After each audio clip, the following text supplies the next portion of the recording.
আলী আকবর বাপের হাত ধরে বলছেন, আব্বা গো, আমি বেঁচে থাকতে আপনাকে যুদ্ধের ময়দানে যেতে দিব না গো আব্বা।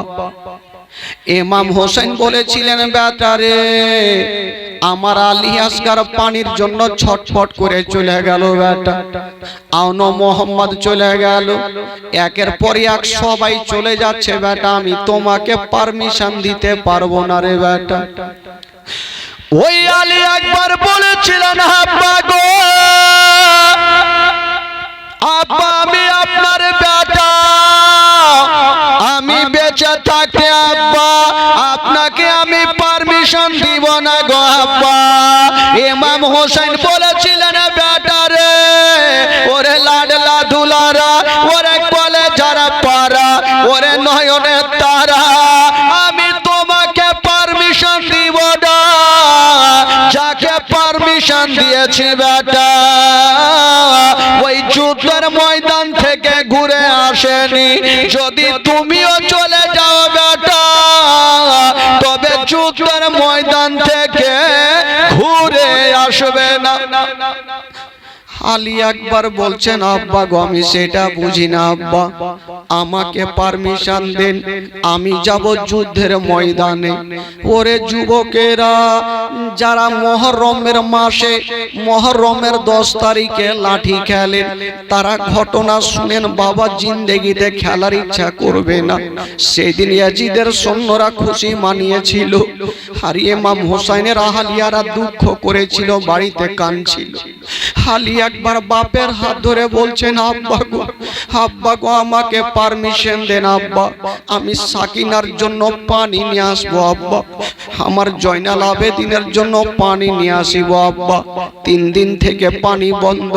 ইমাম হোসেন বলেছিল, বেটা রে, আমি তোমাকে পারমিশন দিব না বেটা। আলী আকবর কাঁদছেন, আর মুখ দিয়ে একটা ছন্দ বের হচ্ছে না। ও আলী আকবর এসে বলে, ইমাম হোসেনকে কারবালাতে যাব আব্বা, হুকুম দিতে হবে। আলী আকবর এসে বলে, ইমাম হোসেনকে কারবালাতে যাব আব্বা, হুকুম দিতে হবে। হোসেন বলে, যেও না বাবা, হোসেন বলে, যেও না বাবা, ফিরে আসবে না রে। ইসলামের জন্য লেন হোসেন শহীদ কারবালায় রে, ইসলামের জন্য লেন হোসেন শহীদ কারবালায় রে, ইসলামের জন্য লেন হোসেন শহীদ কারবালায় রে।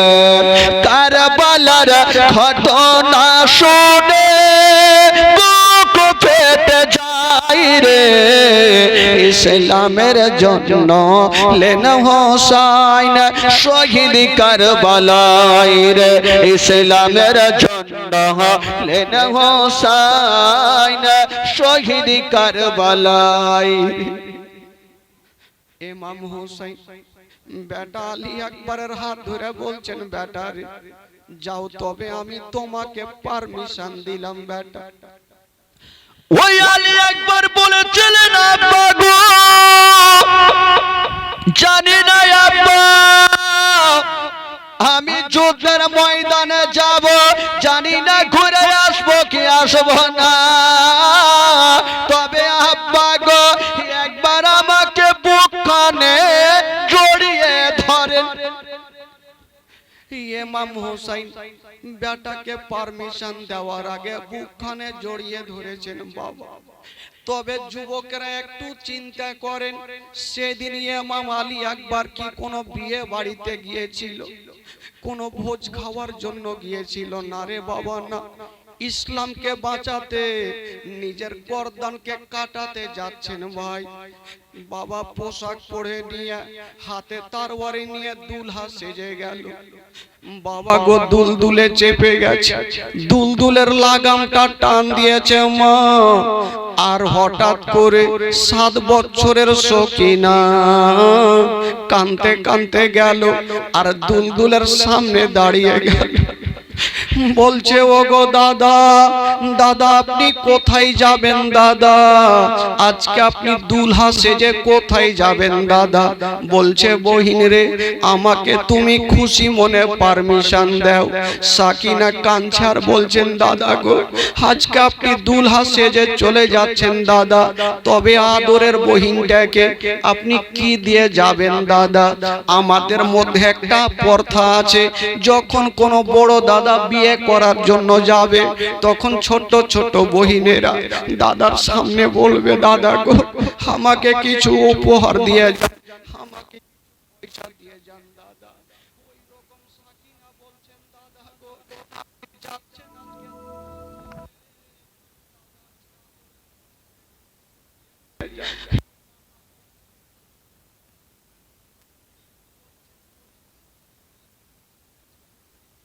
আজকে আবদার করেছো।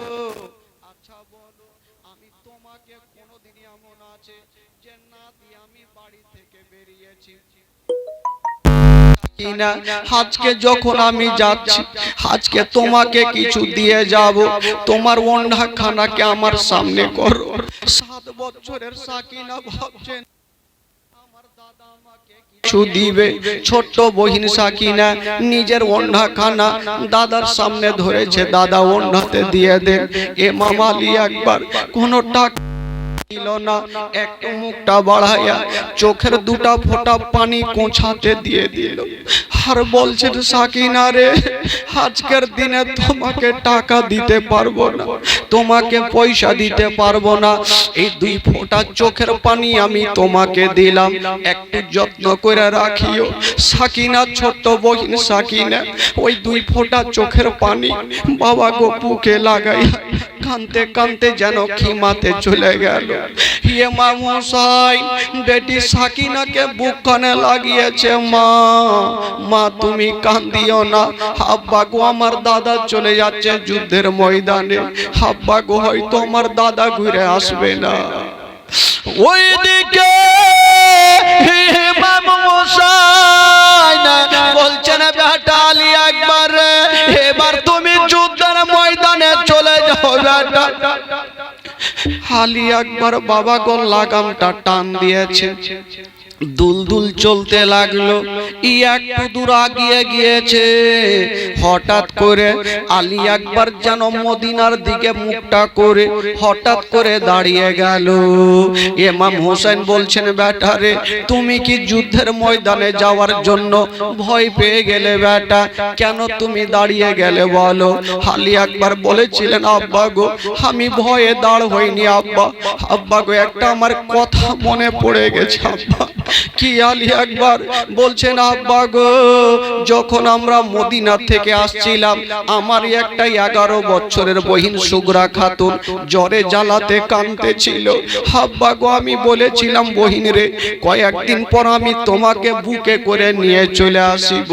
আব্বা গো আমি আমার বহিনের ওয়াদা পূরণ করতে পারলাম না, আমার বহিনটাকে আমি আনতে পারলাম না, কারণ যুদ্ধের ময়দানে যাচ্ছি জানি না ঘুরে আসবো কি আসবো না আব্বা। তাই মদিনার দিকে মুখটা করে আমার বহিনের কাছে একটু ক্ষমা চেয়ে নিচ্ছি।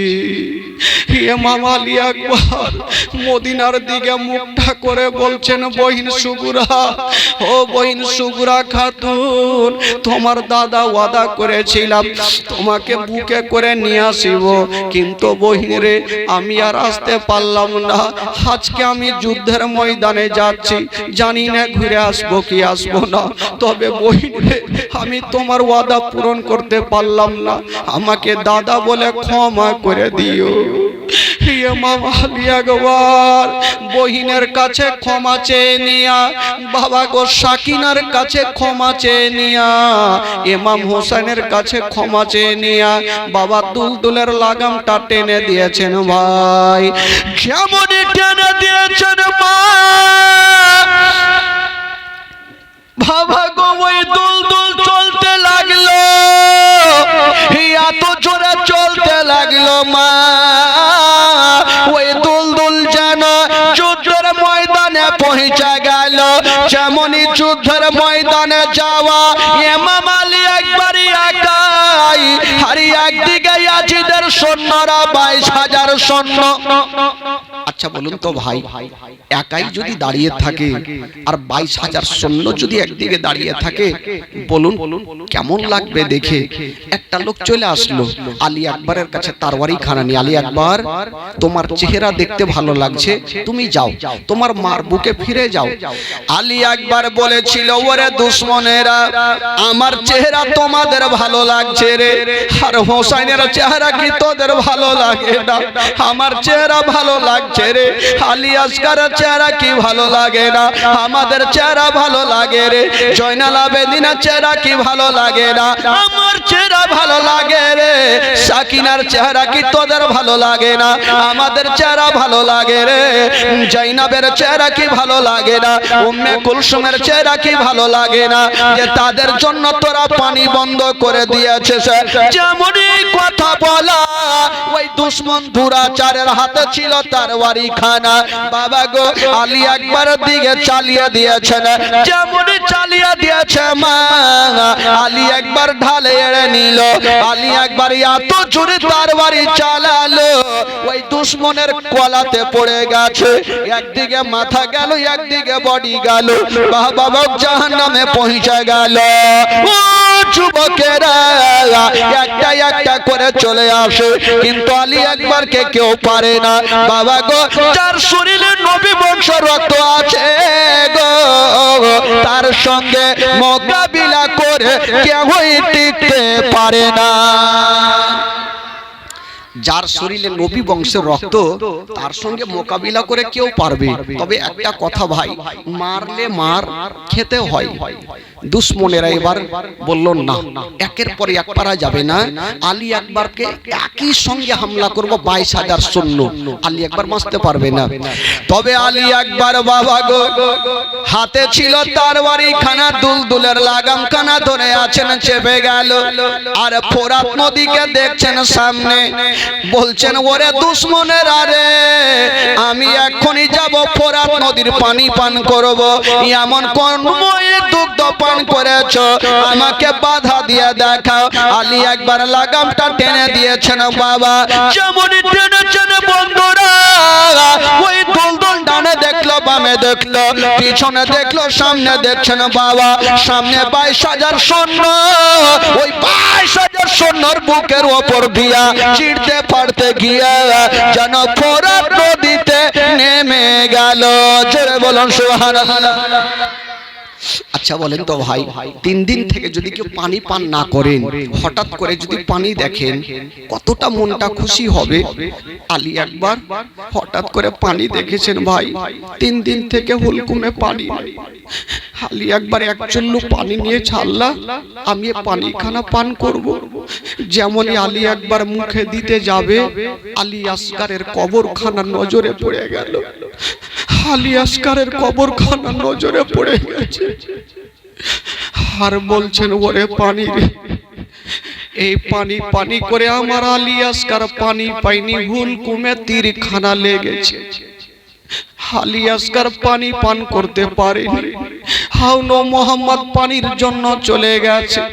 ওরে পানি রে, আমিও তোকে পান করব না। ফোরাত নদীর পানি নদীতে ফেলে দিয়েছেন। বাবা গো দুলদুলকে বলে, দুলদুল রে, আমাকে আবার যুদ্ধের ময়দানে নিয়ে চলো, আমি পানি পান করব না রে দুলদুল। ইমাম আলী আকবর বাবা গো আবার দুলদুলে চেপে গেল। হাতে ছিল তরবারি খানা, আবার যুদ্ধ শুরু হয়ে গেছে। এক দুশমন এত জোরে একখানা বল্লম চালিয়ে দিল, ওই বল্লম খানায় এসে লাগবি তো লাগ, আলী আকবরের হাতে লাগলো না, পায়ে লাগলো না, পেটে লাগলো না, মাথায় লাগলো না, ওই বল্লম খানায় এসে আলী আকবরের চোখের মনিতে ঢুকে গেল।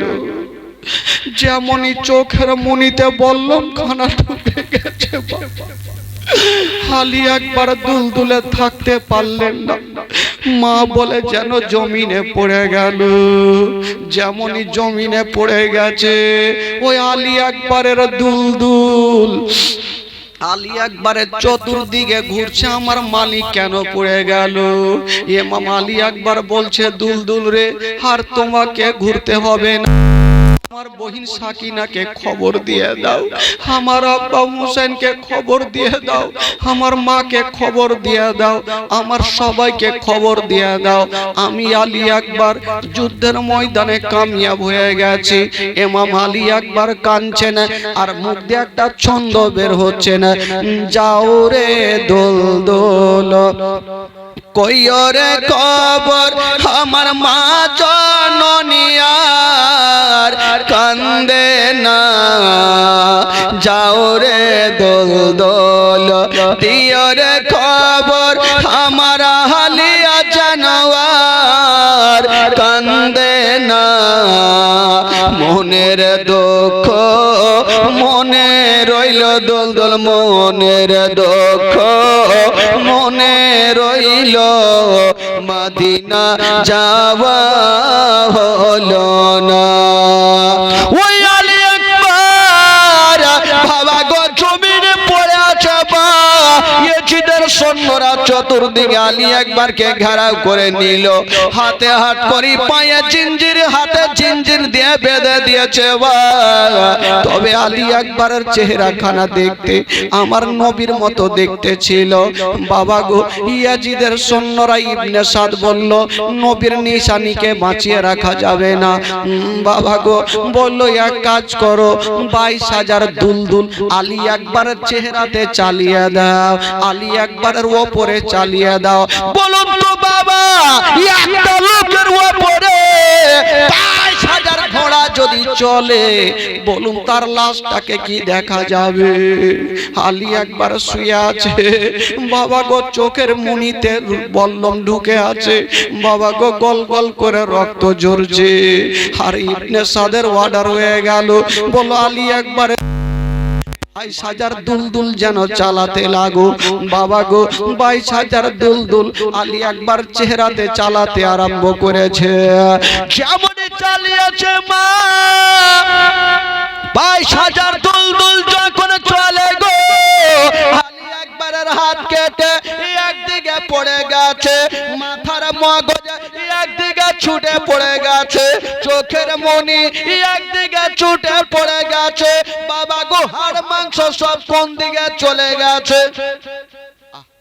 ইমাম হুসাইন চিন্তা করছেন, আমি একবার যাই দেখি তো আমার বেটা আলী আকবর কি করে। ইমাম হুসাইন 10ই মুহররমের দিনে যখন আসছেন কারবালার প্রান্তরে, যুদ্ধের ময়দানে বেটাকে দেখা যায়। আল্লাহ, আমার বেটা গেল তো গেল কোথায়? দেখছেন পার্শ্বে আলী আকবরের একখানা হাতের মাংস একদিকে পড়ে আছে। ইমাম হুসাইন নিয়ে ভাবছেন, আল্লাহ, এটা তো আমার বেটা আলী আকবরের হাতখানা। একখানা গামছা নিয়ে বেটার হাতখানা গামছাতে রেখেছে, একদিকে দেখছে মাথার মগজ ছুটে পড়ে আছে। ইমাম হোসেন সবুরের পাহাড় হয়ে বেটার মগজ, মাথার মগজ খানা নিয়ে গামছাতে রেখেছে, দেখছে একদিকে নাড়ি ভুড়ি বেটার পড়ে আছে। ইমাম হোসেন বেটার নাড়ি ভুড়ি গুলো নিয়ে গামছাতে রাখছে, দেখছে পা একদিকে পড়ে আছে। বাবা গো, আর চোখের মুনি একদিকে পড়ে আছে, চোখগুলা বেরিয়ে গেছে। বাবা গো, সব কাটা মাংস গুলা ইমাম হোসেন গামছাতে বেঁধে নিয়ে বাবা গো খিমাতে পৌঁছে গেল। ডাক দিচ্ছেন বিবি রে, ও বিবি আমার, আজকে আমার বেটা আলী আকবর যুদ্ধের ময়দানে কামিয়াব হয়ে গেছে। কি হলো স্বামী গো? বলছে বিবি রে, একবার তুমি আঁচলটা পাতো, তোমার বেটা আলী আকবরকে আমি দিব। বিবি দেখছেন চতুর্দিকে তাকিয়ে দেখছেন, বেটাকে দেখা যায় না। বলছে বিবি রে, তুমি চতুর্দিকে তাকিয়ে দেখো, দেখতে পাবে না, একবার আঁচলখানা পেতে দাও। বিবি সাহেবা যেমনই আঁচলখানা পেতেছেন, কাটা মাংসগুলা বিবির কোঁছাতে দিয়ে দিল। হায় রে মা, যদি কোনো বেটার এই অবস্থা দেখে, কোন মা দিলকে থামতে পারবে না, সব মা ডুগরে ডুগরে কাঁদবে। হায় রে আলী আকবরের মা বেটার কাটা মাংসগুলাকে নিয়ে বুকে লাগিয়েছে। আল্লাহ, আল্লাহ কোন দুশ্মনে আমার বেটাকে এত বরদস্ত করে মেরে ফেলেছে। আল্লাহ, হায়রে আলী আকবরের মা বেটার কাটা মাংসগুলাকে নিয়ে কাঁদছে। ইমাম হোসেন বলছেন বিবি রে, আজকে তোমরা কান্দিও না, আজকে কান্দিও না, দাও একবার বেটাকে আমার কোলে দাও, একবার কাটা মাংসগুলাকে দাও, আমি নিয়ে যাব আর কারবালায় দাফন করে চলে আসিব। ওরে যুবকেরা চিন্তা করেন সেদিনের দৃশ্যটা কেমন ছিল, আর সেই দিনকে লক্ষ্য করে আমরা ঢোল তাবলা লিয়া একটু গ্রামে গ্রামে ঢোল খেলি, তামাশা করি, বাবা গো নিশা পান করে ঘুরে বেড়াই। বলুন তো সেদিন ইমাম হোসেনেরা হালিয়ারা কতটা কষ্ট করছেন বাবা। ইমাম হোসেন চোখের পানি ফেলে না, ডাক দিয়ে বলছেন, ওরে ইয়াজিদের সৈন্যরা, আজকে একটা আলী আসগার কেন? যদি হাজার আলী আসগার আল্লাহর রাহে কুরবানি করে দিতে হয় দিয়ে দেব, কিন্তু ইয়াজিদের হাতে হাত দিয়া মুরিদ হব না। বাবা গো ইমাম হোসেন দেখছেন বিবি বেটার কাটা মাংস গুলাকে নিয়ে কাঁদছে। হায় রে আলী আকবরের মা বেটার কাটা মাংস গুলাকে নিয়ে বুকে লাগায়া চটচট করে কেঁদে যাচ্ছেন। বন্ধুরা, আল্লাহ গো রব্বুল আলামিন, কোন এমন দুশমনেরা আমার বেটার চেহারাতে দুলদুল চালিয়ে দিয়েছে, তাদেরকে দয়া হইল না, মায়া হইল না, ডুগরে ডুগরে কান্দে। হঠাৎ করে 7 বছরের সাকিনা, 7 বছরের সাকিনা মা, ওই সাকিনার কথা শুনেছেন মা? সব থেকে বেশি সাকিনার কষ্ট মা গো। ওই সাকিনা এসে বলছেন, মা তোমার কোঁছাতে কি আছে মা, একটু আমাকে দাও তো মা। তুমি কোঁছাতে দেখার পর কেন কাঁদছো মা? আমার দাদা কোথায়? আমার দাদা কি আসবে না? বলছেন, বেটি তোমার দাদা তোমার কাছে ক্ষমা চেয়েছে বেটি, তোমার দাদা আসবে না। মা গো, মা আমাদের সবাই তো চলে যাচ্ছে মা, মা গো এখন আমাদের কি হবে? ইমাম হোসেন বলেছিল, বেটি রে তোমরা কান্দিও না।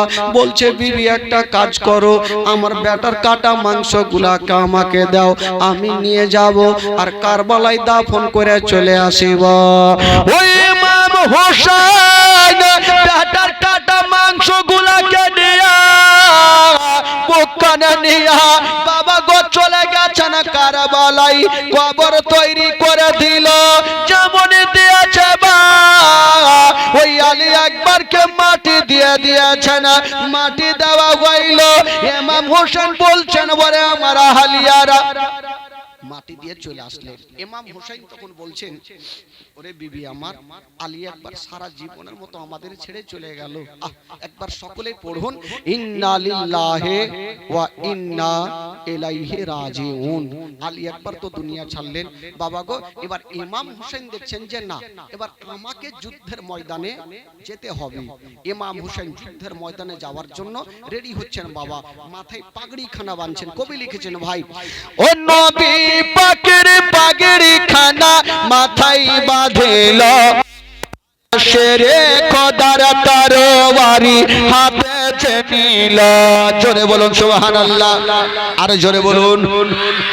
ও নবী পাকের পাগড়ি খানা মাথায় বাঁধিল, শেরে খোদার তরবারি তরবারি হাতে নিল চাচা হামজার ঢাল নিয়ে হলো রওয়ানা চাচা হামজার ঢাল নিয়ে হলো রওয়ানা আব্বা ছেড়ে যেও না গো আবার কে যেও না ইমাম হোসেনের হস্ত ধরে কাঁদে সকিনা আব্বা ছেড়ে যেও না গো আবার কে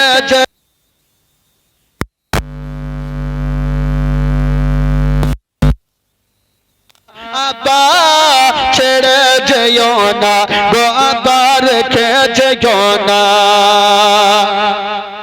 ওই মামা হুসাইন কারবালা যাই ঘোড়ার ওপর চড়ে আরে মা সাকিনা পড়ে আছেন ঘোড়ার পা ধরে ওই মামা হুসাইন কারবালা যাই ঘোড়ার ওপর চড়ে আরে মা সাকিনা পড়ে আছেন ঘোড়ার পা ধরে এতই করে বুঝাইয়া বা হৃদয় মানে না এতই করে বুঝাইয়া বা হৃদয় মানে না আব্বা ছেড়ে যেও না গো আব্বা রেখে যেও না গো আব্বা ছেড়ে যেও না গো আব্বা রেখে যেও না ইমাম হোসেনের হস্ত ধরে কান্দে সাকিনা আব্বা ছেড়ে যেও না গো আব্বা রেখে যেও না গো আব্বা ছেড়ে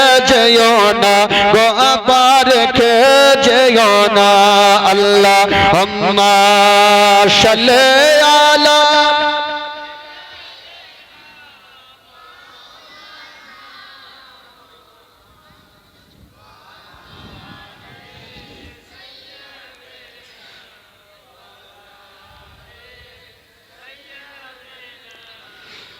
মাওলানা মুহাম্মদ সাল্লাল্লাহু তাআলা আলাইহি ওয়াসাল্লাম একবার গোটা মাজমা একটু হাত তুলে বলুন তো সুবহানাল্লাহ জোরে বলুন ইয়া রাসূলুল্লাহ আচ্ছা আপনাদের ঘুম লাগছে নাকি ভাই ঘুম লাগছে আজকে ঘুমাই না ভাই আজকেই তো পাবো কালকে তার আপনাদের পাবো না হ্যাঁ আজকে আপনাদের পাবো কালকে আর আপনাদের পাবো না তবে আজকে মাঝে মধ্যে একটু সুবহানাল্লাহ বলতে হবে মাঝে মধ্যে কানতেও হবে ফের মাঝে মধ্যে একটু চুটকিলাও দিতে হবে বেরাদার ইসলাম বন্ধুগণ আচ্ছা বলুন তো এই যে নামাজের কথা আচ্ছা কয়টা ভাই কালকে তো দুটা পেয়েছিলাম মাত্র আজকে দেখি কটা পাই কয়জন ভাই আমার নামাজ পড়েন একটু হাত তুলে দেখান তো নামাজ যারা পড়ছেন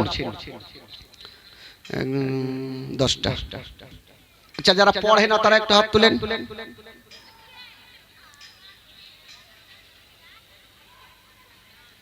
না ইধরি না উধরি কিন্তু ইয়ারা নামাজ ছাড়ে না জীবনে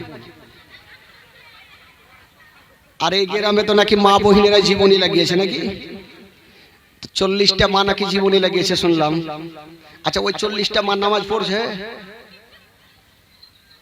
পড়ে গে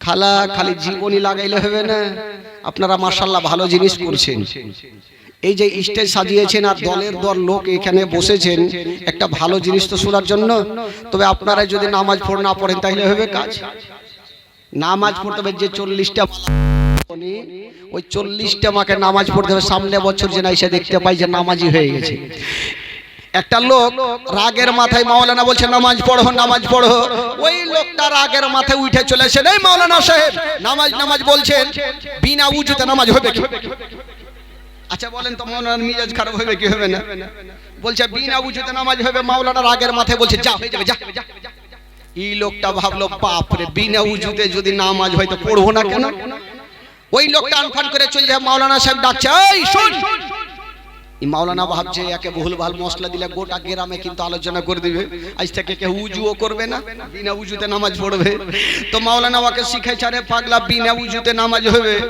তবে যদি পানি ধরাতে তার অসুখটা বেড়ে যায় তবে তাইয়ামুম করে নামাজ পড়বে তাইয়ামুম বুঝলেন মাটি হোক ঢেল হোক নিয়ে নামাজ পড়বে তো ওই লোকটা বলল যে সারা জীবন অসুখের বাহান দিব আর তাইয়ামুম করে নামাজ পড়ব না উজু করতে হইবে না ঝামেলা হইবে।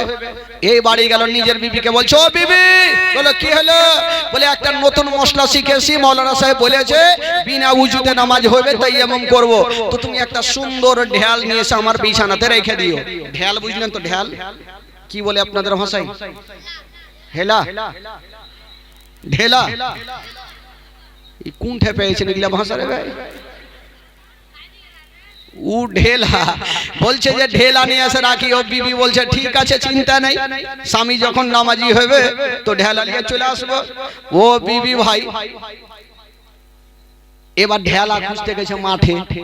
ভাই ঢেলা খুঁজতে গিয়ে ঢেলা পাইনি, পায়ে লাগলো কাঁটা। ওর আগের মাথায় বলছে থাম রে মিনসে তিসকো দেখে। ও ভাই বাড়ি চলে আসলো আর রান্না ঘরে ঢুকেছে আর উটি পাকা খোলা নিয়ে যা রেখে দিয়েছে উল্টা করে। খোলা বলে না কি বলে? যেটা রুটি পাকে ওটা কি বলে? যেটা রুটি পাকাই না কি ছাপড়ি, খাপড়ি। ই বাপের কালে শুনিনি এগুলা ভাষা। খাপড়ি মানে তাবা। যাই ভালো হইলো শুনলাম তো। এই বাবা খাপড়ি লে যা উল্টা করে রেখে দিয়েছে। এবার ওই মোটা উইধা শুয়ে আছে, ঘুমটা ভাঙলো, ফজরের আজান হচ্ছে মসজিদে। আসসালা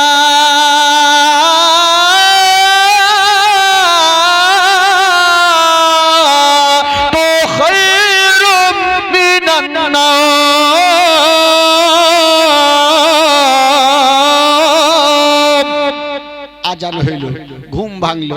দেখি বিবি কোন ঢেল রেখেছে কিনা। ঢেলা এই করতে করতে করতে করতে খাপড়িতে হাত পড়ে গেছে। তো খাপড়ির পিছনে দিকে কালি থাকে তো একটু নরম থাকে।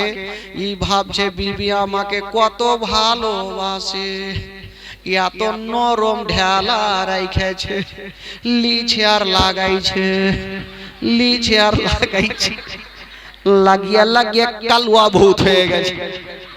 আর ওই অবস্থায় নামাজ পড়তে চলে গেছে। মসজিদের নামাজি ভাবলো আজকে মাকে কোন ভূত চলে লাগছে দু চার সাহার। বলে কেন মারছো? বলে এই দু চার সাহার কে বাড়িয়ে বেরিয়েছে। আর বিবি ওইদিকে দু চার সাহার দিয়ে কার হাঁড়ি চুরি করেছো। বলে কেন? ই ভাবছেন নতুন নামাজি হইলে মনে হয় মেয়ের খেতে হয়। এবার বিবি আইনা কি এসে রেখেছে, দেখো যেমনই দেখছে দেখছে হুলমানের মতো হয়ে গেছে। ওই তো অবস্থা ভাই। নামাজ পড়বে তাহলে না জানতে পারবে নামাজের মর্মটা কি আছে। জীবনী শুনবো, জালসা শুনবো, কিন্তু নামাজ পড়বো না।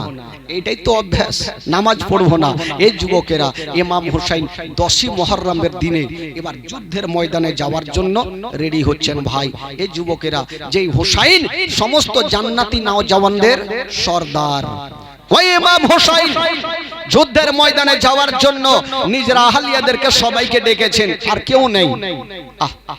ভাই 10ই মুহররমের দিনে শুক্রবারের দিন ইমাম হুসাইন আহলিয়াদেরকে বলছেন, ওরে আমার আহলিয়ারা, আর তোমরা কান্দিও না, তোমরা ঘরের মধ্যে বসে আল্লাহর কালাম তেলাওয়াত করো এবং তোরা আমার জন্য দোয়া করো। আহলিয়ারা বলছেন, হুজুর আপনি কোথায় যাবেন? বলছেন আমি যাব সে যুদ্ধের ময়দানে যুদ্ধ করার জন্য। মা গো একটু শুনেন মা, ঈমানটা তাজা হয়ে যাবে, কলেজা চুরচুর হয়ে যাবে মা। ওই ইমাম হোসেন বলেছিলেন, আহলিয়ারা আমি যাব যুদ্ধের ময়দানে, তোমরা আমাকে খুশি মনে বিদায় দাও। বাবা কেউ কোনো কথা বলে না, সবাই চুপচাপ দাঁড়িয়ে আছে। একটা 7 বছরের সাকিনা, মাগো সাকিনার নাম শুনেছেন খালা, সবাই জানে। ওই 7 বছরের সাকিনা বাপের হাত ধরেছেন, আব্বা গো আপনি কোথায় যাবেন আব্বা? বলছেন বেটিরা আমি যাব যুদ্ধের ময়দানে। সাকিনা বলছেন আব্বা গো আপনাকে আমি কোনো মতে পারমিশন দিব না আব্বা। বেটিরা মা বাপকে সব থেকে বেশি ভালোবাসে। বেটিরা বাপের কষ্ট হলে বেটিরা দেখতে পারে না, মা মায়ের কষ্ট হলে বেটিরা দেখতে পারে না। সাকিনা 7 বছরের, কতটা আল্লাহ বুদ্ধি জ্ঞান দিয়েছেন বাবা। বাপের হাত ধরে বলছেন, আব্বা আপনি কোথায় যাবেন? আব্বা বলছেন, বেটি আমি যাব যুদ্ধের ময়দানে। বলছেন, আব্বা গো আমি আপনার বেটি, আপনাকে কোনো মতে আমি যেতে দিব না আব্বা। বাপের হাত ধরে আছে, আব্বা আপনি যাবেন না। বলছে, কেন রে মা? বলছেন, আব্বা গো যে যুদ্ধের ময়দানে গেল উনি ঘুরে আসলো না আব্বা, আপনিও যদি চলে যান, আপনি যদি ঘুরে না আসেন আব্বা, আমি কাকে আব্বা বলে ডাকবো? কে আমাকে বুকখানে নিবে? বাবা গো, বেটি বেটা ছোট্ট বেটিদের উপরে প্রত্যেকটা বাপ মায়ের মায়া থাকে। দেখবেন কোন বাবা যদি দিল্লি বোম্বাই যায়, বাপ যদি আসার টাইম হয়ে যায়, ছোট্ট বেটি যদি শুনতে পাই আমার আব্বা চলে আসছে, ওই বেটিটা বারান্দায় দাঁড়িয়ে থাকবে, শুধু রাস্তার দিকে দেখবে আমার আব্বা কখন আসবে। আব্বা কাছাকাছি হবে, বেটি দেরি করবে না, দৌড় দিয়ে যাবে, বাপের বুকখানে লেগে যাবে, খাবার চাইবে, জামা চাইবে, পোশাক চাইবে। মা গো, কিন্তু যে বেটির বাবা থাকবে না, যে বেটির মা থাকবে না, বলুন ওই বেটিটার অবস্থা কি হবে? মা কথাই বলা আছে ভাই, কোন ইয়াতিম সন্তানকে কষ্ট দিবেন না, তো ইয়াতিম সন্তানকে দুঃখ দিবেন না। যদি পারেন গো তবে ইয়াতিম সন্তানকে জামা দিবেন, ইয়াতিম সন্তানকে আদর করে ভালোবাসবেন, একবার বাপ মা বলার সুযোগটা করে দিবেন। ও বাবা গো, বাবা পৃথিবীতে সব পাওয়া যাবে কিন্তু মার মতো একটা মা পাওয়া যাবে না। ওই সাকিনা বাপের হাত ধরে বলছেন, আব্বা গো আপনাকে যেতে দিব না আব্বা। আব্বা আমার দাদা গেল আলী আকবর, আব্বা ঘুরে আসলো না আব্বা, আপনাকে যেতে দিব না। ইমাম হোসেন বলছেন, বেটি রে আমি যতক্ষণ যাব না ততক্ষণ পর্যন্ত যুদ্ধ থামবে না। কত কথা বলবো ভাই, ওই 10ই মুহররমের দিনে 22 বছরের বেটা জয়নাল আবেদিন জ্বরে জ্বালাতে বিছানাতে শুয়েছিল, উঠতে পারে না, জ্বরে জ্বালাতে কাঁপতে কাঁপতে বাপের কাছে চলে আসলো। আব্বা আব্বা আপনি কোথায় যাবেন? বলছেন, বেটার আমি যাব যুদ্ধের ময়দানে। বলছেন, আব্বা গো আমি থাকতে আপনি কেমন করে যাবেন আব্বা, আপনাকে যেতে দিব না। বলছে, বেটা রে তোমার গায়ে জ্বর লাগা আছে, বেটা তুমি কেমন করে যাবে? আলী একবার ডুগরে ডুগরে কাঁদছেন, আব্বা গো, আব্বা গো আমার গায়ে জ্বর আছে তো কি আছে আব্বা? আমার সাকিনা ছটফট করে কাঁদছে, পানির জন্য 3 দিন থেকে সাকিনা পানি পান করেনি। ওই সাকিনার হুলকুমটা শুকিয়ে আছে, জর্জর করে মাটিতে গড় দিচ্ছে। আব্বা আমি সাকিনার কান্না দেখতে পারবো না, আব্বা গো আমি যুদ্ধের ময়দানে যুদ্ধ করে আমার বোন সাকিনার জন্য পানি নিয়ে আসবো আব্বা। ইমাম হোসেন বলেছিল, বেটা রে, ওরে বেটা আলী আকবর রে, আমি তোমাকে পারমিশন দিব না বেটা, তুমি যেও না। যদি তুমি চলে যাও বেটা তবে হুসাইনি সিলসিলা মিটে যাবে রে বেটা, তুমি যেও না। আলী আকবর বাপের হাত ধরে বলছেন, আব্বা গো আমার বহিনটা যে কাঁদছে, আমার বহিনটাকে কেমন করে সান্ত্বনা দিব? সাকিনা মাটিতে গড়াগড়ি দিচ্ছে, 3 দিনের পানি নাই। বাবা গোহুল কুমটা শুকিয়ে গেছে। সাকিনা কাঁদতে কাঁদতে একবার গাছের তলাতে যাচ্ছে, একবার খিমার কাছে যাচ্ছে, কাঁদতে কাঁদতে বাবা গো খিমাতে গিয়ে কাঁদছে। ইমাম হোসেন বলল, তোমরা কান্দিও না, ওরে জাইনাব রে, ওরে বহিন জাইনাব রে, আমার সাকিনাকে বুকখানে রাখো, ওরে জাইনাব রে, আমি যদি দুনিয়া থেকে যাই তবে আমার সাকিনার কষ্ট দিও না, আমার সাকিনার দুঃখ দিও না।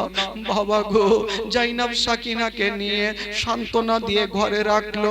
ইমাম হোসেন সবাইকে ক্ষমা করে দিয়া বাবা দুলদুলে চেপে গেল। যেমনই দুলদুলে চেপে গেছে মা, দুল দুলদুলের লাগামটা টান দিচ্ছে, কিন্তু দুলদুল কোনো মতে চলতে চাহে না। কেন চলে না? ইমাম হোসেন চলতে বলছে, আর ওই যে 7 বছরের বেটি সাকিনা ছিল, কাঁদতে কাঁদতে এসে গেছে, আর দুলদুলের জোড়া পা জড়িয়ে ধরেছে, আর বলছে, দুলদুল রে, আমার আব্বাকে নিয়ে যেও না, আমি আব্বা ছাড়া থাকতে পারবো না। আমার আব্বাকে নিয়ে যেও না, আমি আব্বাকে ছাড়া থাকতে পারবো না, আমার আব্বা জানকে নিয়ে যেও না। সাকিনা বলছে, দুলদুল রে, যদি আমার আব্বা জানকে নিয়ে যাও, তবে আমার বুকের উপরে পা রেখে যাও, আমিও দুনিয়াতে বাঁচতে চাই না, আমিও দুনিয়াতে থাকতে চাই না, আমার বুকের উপরে পাখানা রেখে যাও। বাবা গো, ইমাম হোসেন বলছে, দুলদুল রে, একটু তাড়াতাড়ি করে নিয়ে চলো, কারণ ইয়াজিদের সৈন্যরা বারবার করে ডাকছে। দুলদুল বলছেন, আল্লাহ গো, আমি কেমন করব আল্লাহ, এখন যদি একটা কদম আগে বাড়াই, তবে সাকিনার বুকের উপরে আমার পাখানা পড়ে যাবে, সাকিনা আর বাঁচবে না। আল্লাহ গো, আমি সাকিনার জীবনটা নিতে পারবো না। আল্লাহ গো, মা ফাতেমার বেটা হোসেন চলতে বলছে, যদি আমি না চলি তবে হোসেন নারাজ হয়ে যাবে, আর হোসেন যদি নারাজ হয়, আমার আল্লাহ নারাজ হয়ে যাবে, আমার নবী নারাজ হয়ে যাবে। আল্লাহ, আমি কার কথা শুনবো? দুলদুল দেখছে সাকিনা বারবার জড়িয়ে ধরে কাঁদছে, বলে, দুলদুল, আমি তোমাকে বারবার করে বলছি, আমার আব্বাকে নিয়ে যেও না, আমার আব্বা যদি যাই তবে আমার আব্বা ঘুরে আসবে না। দুলদুল ভাবছে, এখন আমি কার কথা শুনবো? এখন সাকিনার কথা শুনবো না হোসেনের কথা শুনবো? আমি কি করব এখন? ওই দুলদুল বাবা গো পাথরের মতো দাঁড়িয়ে গেল, এক কদম আগে বাড়াই না। দুলদুল ভাবছে, যদি আমি একটা পা উঠিয়ে নামাই, তবে সাকিনার উপরে পা পড়ে যাবে, বুকে পা পড়বে, সাকিনা মারা যাবে। আল্লাহ গো, আমি সাকিনাকে কষ্ট দিতে পারবো না। ইমাম হোসেন দুলদুল বলছেন, আল্লাহ গো, আমার জবান খানা খুলে দাও আল্লাহ, যেন আমি হোসেনের সঙ্গে কথা বলতে পারি। আল্লাহ জবান খানা খুলে দিয়েছেন। দুলদুল বলছেন, হুজুর, আপনি আমাকে পানিতে ঝাঁপ দিতে বললে আমি দিয়ে দিব, আগুনে ঝাঁপ দিতে বললে আমি দিয়ে দিব, নিজের জানের পারোয়া করব না, কিন্তু হুজুর আজকে আমাকে চলতে বলবেন না। বলল, কেন? বলছেন, হুজুর গো, একটু আমার পায়ের দিকে লক্ষ্য করেন। ইমাম হোসেন যেমনই পায়ের দিকে লক্ষ্য করেছেন, 7 বছরের সাকিনা উটের জড়িয়ে দুইটা পা ধরে আছে, আর ডুগরে ডুগরে কাঁদছে, আর বলছে, দুলদুল রে, আমার আব্বাকে নিয়ে যেও না। বাবা গো, এই জন্য তো কবি লিখেছেন, বাবা, ওই ইমাম হোসেন কারবালা যাই ঘোড়ার উপর চড়ে, আরে মা সাকিনা পড়ে আছেন ঘোড়ার পা ধরে। ওই ইমাম হোসেন কারবালা যাই ঘোড়ার উপর চড়ে, আরে মা সাকিনা পড়ে আছেন ঘোড়ার পা ধরে। এতই করে বোঝাইয়া বা হৃদয় মানে না, এতই করে বোঝাইয়া বা হৃদয় মানে না, আব্বা ছেড়ে যেও না গো, আব্বা রেখে যেও না গো, আব্বা ছেড়ে যেও না গো, আব্বা রেখে যেও না। ইমাম হোসেনের হস্ত ধরে কান্দে সাকিনা, আব্বা ছেড়ে যেও না গো, আব্বা রেখে যেও না গো, আব্বা ছেড়ে যেও না গো, আব্বা রেখে যেও না। ইমাম হোসেন যখন তাকিয়ে দেখছেন, 7 বছরের সাকিনা উটের জড়িয়ে পা ধরে আছে, আর বলছেন, আমার আব্বাকে নিয়ে যেও না। হোসেন দেখার পর দুলদুল থেকে নেমে গেল, আর বেটিকে টেনে বুকখানে লাগালো। কবি লিখেছেন, বাবা, হোসেন বলে, শোনো বেটি, শোনো সাকিনা রে, কারবালাতে যাব বেটি বাধা দেশ না রে হোসেন বলে শোনো বেটি শোনো সাকিনা রে কারবালাতে যাব বেটি বাধা দেশ না রে আমি না গেলে বেটি যুদ্ধ থামবে না আমি না গেলে বেটি যুদ্ধ থামবে না বেটি বাধা দিও না গো বেটি বাধা দিও না ইমাম হোসেনের হস্ত ধরে কান্দে সাকিনা আকা ছেড়ে যেও না গো আকা রেখে যেও না ইমাম হোসেনের হস্ত ধরে কান্দে সাকিনা আপা ছেড়ে যেও না গো আপা রেখে যেও না ইমাম হোসেন দুলদুল থেকে নেমে গেল আর বেটিকে বুকখানে লাগিয়েছেন আরে বেটি সাকিনা তুমি কাঁদছো কেন মা সাকিনা বলছেন আব্বা এটা কেমন কথা বলছে আমার আলী আকবর গেল ঘুরে আসলো না আলী আসকার গেল ঘুরে আসলো না আব্বা এখন আপনি যাচ্ছেন আব্বা গো যদি আপনি না আসেন আমি কাকে আব্বা বলে ডাকবো কে আমাকে বুকে নিবে কে আমাকে আদর করবে আব্বা আপনি যাবেন না বেরাদার বন্ধুগণ ভাই আলী আকবর কি বলে ইমাম হোসেন বেটিকে সান্ত্বনা দিয়ে কাঁদছেন আর ডুগরে ডুগরে যেন বাবা গো সাকিনা কাঁদছেন তবে ইমাম হোসেন বলেছিলেন ও বহিন জাইনাব একটু চলে আসো বহিন জাইনাব চলে আসলো হুজুর কি হলো বহিন রে এক কাজ করো যে বেটির বাবা থাকবে না তার তো দুনিয়াতে কিছুই নেই বহিন এক কাজ করো আমার সাকিনাকে তুমি নিয়ে নাও একটু আদর যত্ন করো আর আমাকে খুশি মনে বিদায় দাও জাইনাব বলছেন হুজুর ঠিক আছে আপনি যান সাকিনাকে টেনে জাইনাব যেন বুকখানে লাগিয়েছেন বলছেন জাইনাব আমার বেটি সাকিনার তুমি দেখভাল করিও ও বইন জাইনাব যদি আমি ঘুরে চলে আসি তাহলে ভালোই ভালো আর আমি যদি ঘুরে না আসি আমার বেটি সাকিনাকে কষ্ট দিও না আমার বেটি সাকিনার দুঃখ দিও না আমার বেটি যখন কাঁদবে আমার বেটিকে বুকখানে লাগায়া একটু সান্ত্বনা দিয়ে দিও জাইনা বলেছিলেন হুজুর আপনি চিন্তা করবেন না আমি যাচ্ছি তবে হুজুর গো আপনি মাথায় চিন্তা নিবেন না আমি থাকলাম আমার কি বলে ওই বেটি যে সাকিনা থাকলো আমি জান দিয়ে দেব জীবন দিয়ে দেব আমি সাকিনার কোনো কষ্ট হতে দিব না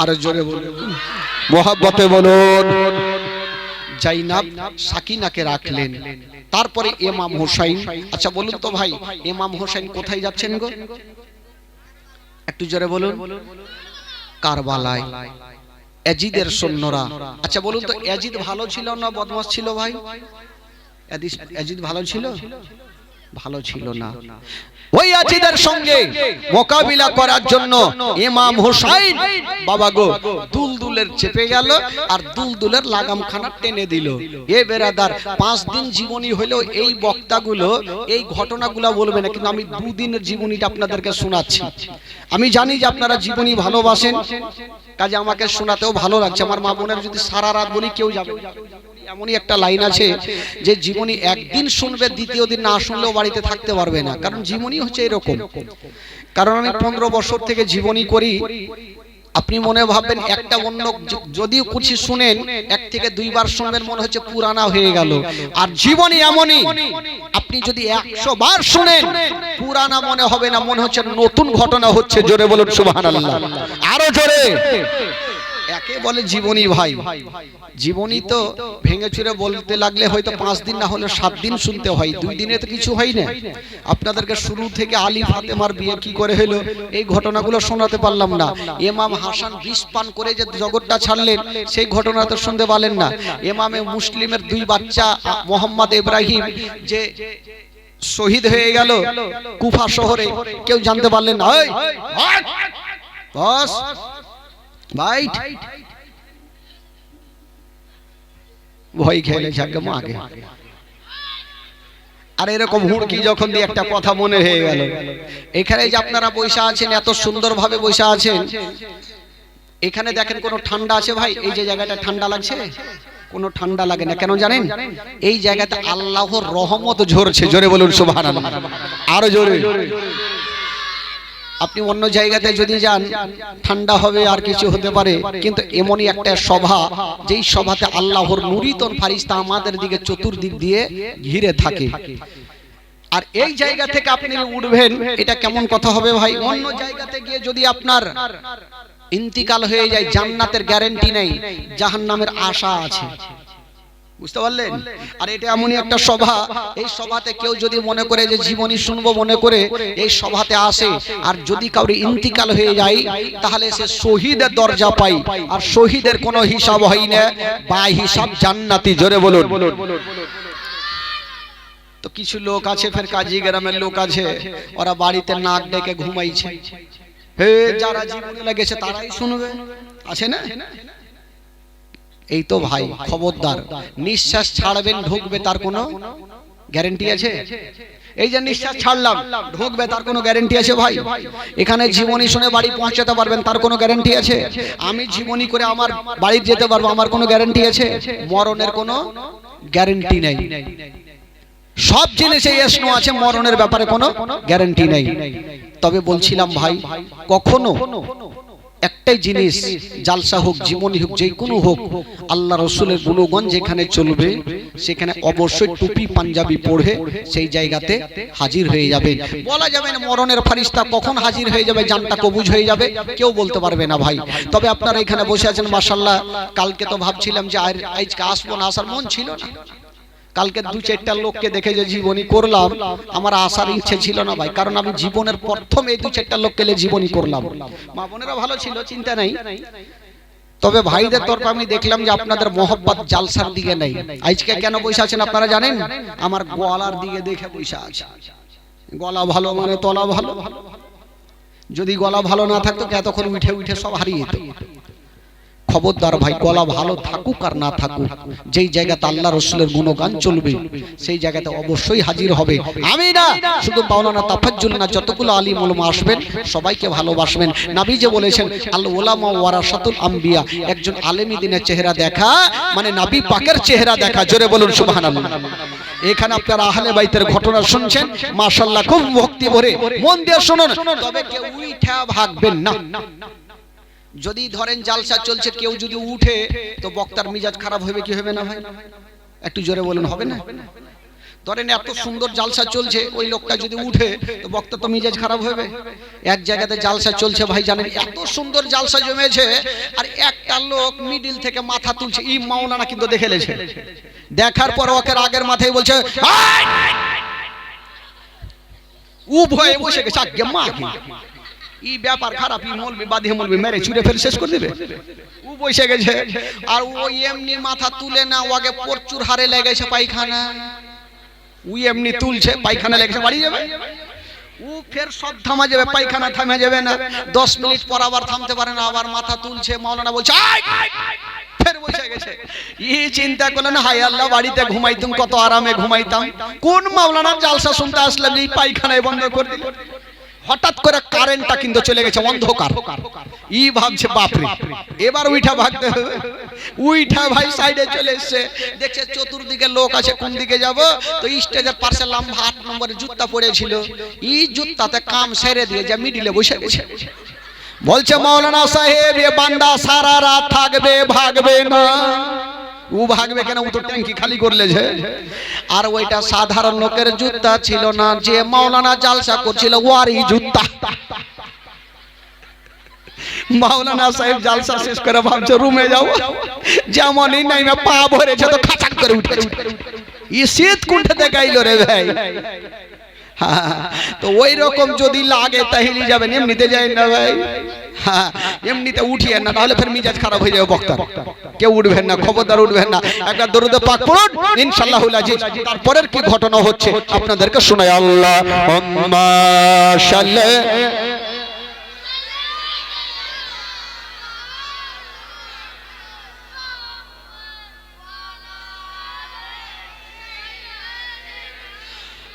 আলা সাইয়্যিদিনা মাওলানা মুহাম্মদ সাল্লাল্লাহু তাআলা আলাইহি ওয়াসাল্লাম। এবার ইমাম হোসেন কোথায় যাচ্ছেন? কোথায় যাচ্ছেন? দিনটা কি ছিল? মাস কি ছিল? জোরে বলুন। মাস কোন মাস ছিল ভাই?